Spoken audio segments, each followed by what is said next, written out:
Hello aspirants. Today, in this video we are going to discuss the current affairs of 31st January 2023. Our UPSC experts have ensured to cover all the topics from the news in less than 15 minutes to save your time. We have reviewed all the important newspapers and magazines including The Hindu, Indian Express, Down to Earth, PIB and others to bring this video to you. In this video, we will be covering the following 7 topics: Lake Chad, Mughal Gardens, Jatar Duel, death in 2022, highest in 2 decades, Japan planning to flush Fukushima wastewater, self-reliance in defense, black-headed ibis. So, let's get started. Our first topic is Lake Chad. A humanitarian organization, Refugees International, has pointed out the perilous connection between climate change and conflict in countries such as Cameroon, Chad, Niger, and Nigeria in the Lake Chad Basin. The shortage of natural resources due to harsh weather is increasing conflicts among communities and causing displacement. About 3 million people have been displaced, and an additional 11 million require humanitarian aid. The Lake Chad is a large body of fresh water located in the midst of sand dunes and spans across 4 countries: Cameroon, Chad, Niger, and Nigeria. It is an endorheic lake primarily fed by the Logon Chari and Komadougou water sources and has a diverse ecosystem of wet zones, sand deserts, and cultivated meanders. The Chad Basin National Park in Nigeria is located in the northeastern corner of the country and is home to the only existing populations of giraffes and ostriches in Nigeria. The park shares the same ecosystem with the Waza National Park in Cameroon and is crucial for mitigating desertification and conserving the Chad Basin's environment. The natural values of the Lake Chad area are similar to other important cultural landscapes such as the Okavango Delta and the West Lake cultural landscape of Hangzhou in China. Now our second topic is Mughal Gardens. The Mughal Gardens at Rashtrapati Bhavan in Delhi have been renamed to Amrit Udyan. The gardens, known for their rectilinear layouts, waterways, and fountains, will be open to the public on 31st January. The tradition of nurturing a variety of roses, including ones named after famous personalities, has been kept alive by the gardeners. The Nutrition Garden, also known as Dalikhana, grows organic vegetables for consumption at the Bhavan. The gardens have also been expanded upon over the years with new flower varieties and theme-based gardens being added by past presidents. The Mughal-style garden was created in 1911 when the British decided to move the Indian capital from Calcutta to Delhi. The design for the Viceroy's house on Raisina Hill was given to Sir Edwin Lutyens and combined elements of European and Indian architecture. The idea for the Mughal garden came from Lady Hardinge, who was inspired by the book Gardens of the Great Mughals and her visits to Mughal gardens in Lahore and Srinagar. Coming to our third topic, Jatar Duel. The Jatar Duel, a 1,000-year-old terracotta temple located in the Sundarbans region of West Bengal, is facing a modern threat from climate change. The rise in air salinity is causing erosion to the temple's walls. Jatar Duel is a 98-foot-tall Shiva temple and is the tallest standing temple in the Sundarbans. It is said to date back to the 10th or 11th century AD, based on its architectural features, and resembles the Siddheswar temple in Bankura. However, one expert believes it was built around the beginning of the 13th century. The temple was damaged during the 2020 tropical cyclone Amphan, which destroyed 3 trees and left it exposed to the gusty Saltladen coastal winds. Now moving towards our fourth topic, death in 2022, highest in 2 decades.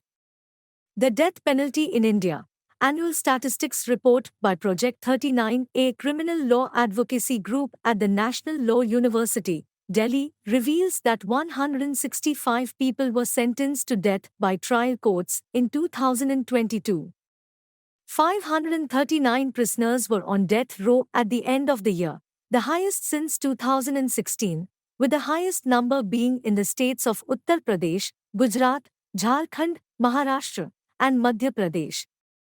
The death sentence must be reaffirmed by a high court before it becomes final, and the person has the right to file a review, curative, and mercy petition. Supporters of the death penalty argue it's a just form of retribution, while opponents argue it's counterproductive. The Supreme Court in Ediga Anama v. State of Andhra Pradesh in 1974 ruled that life imprisonment is the rule for murder and death sentence is the exception, and in Bachan Singh v. State of Punjab in 1980 that it should only be imposed in the rarest of rare cases. In 2021, Punjab, Madhya Pradesh, and Maharashtra introduced the death penalty for causing deaths by spurious liquor and heinous offences of rape and gang rape. Now, fifth topic is Japan planning to flush Fukushima.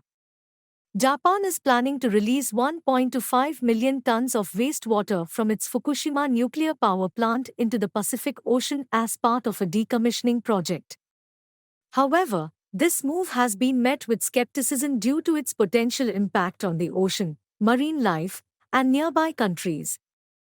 The water contains radioactive isotopes from the damaged reactors and other sources, and experts worry about the long-term health risks associated with its release. The Japanese government plans to treat the water before its release, but there is no known safe threshold for radiation exposure. Tritium, a difficult-to-remove radioactive isotope, is also present in the water. Concerns have been raised about the impact on marine life and the livelihoods of nearby fisher folk, as well as the Pacific Ocean as a whole. Some experts have suggested storing the water for longer to reduce its radioactivity before releasing it. Coming to sixth topic, self-reliance in defense. The Republic Day parade in India highlighted the themes of Atmanirbharta and Nari Shakti. India ranks fourth in self-reliant arms production capabilities among 12 Indo-Pacific nations, according to a study by the Stockholm International Peace Research Institute, with China being the leader. India has been the top arms importer in the world for the past 5 years, spending nearly 50% of its capital acquisition budget on imports. Despite a recommendation for 70% indigenization in defense production by 2005, self-reliance is still estimated to be less than 35%.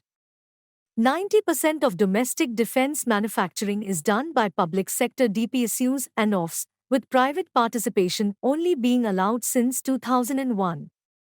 India currently has over 6,000 MSMEs supplying components to the defense sector, which employs over 2 lakh people.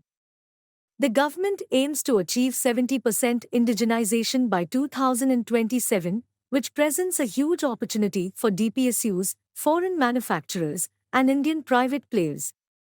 However, India faces challenges such as low R&D investment, 0.66% of GDP compared to the world average of 2.63%, low domestic competence, and limitations in the defense industry.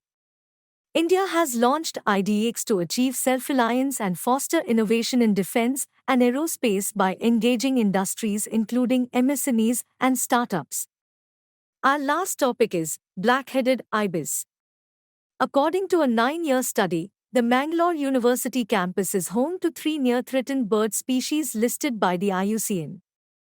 The black-headed ibis is a large bird that has a white body and a black head and neck. Both males and females have similar appearances and have grey tail feathers. These birds are known for their ability to thrive in various aquatic environments and are found primarily around wetlands, agricultural fields, and sometimes coastal areas. They are widely distributed in South and Southeast Asia, from India to the west and as far east as Japan. The black-headed ibis is considered near-threatened by the IUCN and is protected under Schedule 4 of the Wildlife Protection Act 1972. Hope you found this video helpful. Also, you can find the notes of this video in the Current Affairs course on EduRev. Link of the course has been provided in the description below. For your information, EduRev offers the most structured course on current affairs, offering daily, weekly and monthly current affairs at a single place. Please subscribe to our channel to get regular notifications of our daily current affairs videos and other updates. You can give us suggestions, feedback in the comments section as well. Thank you.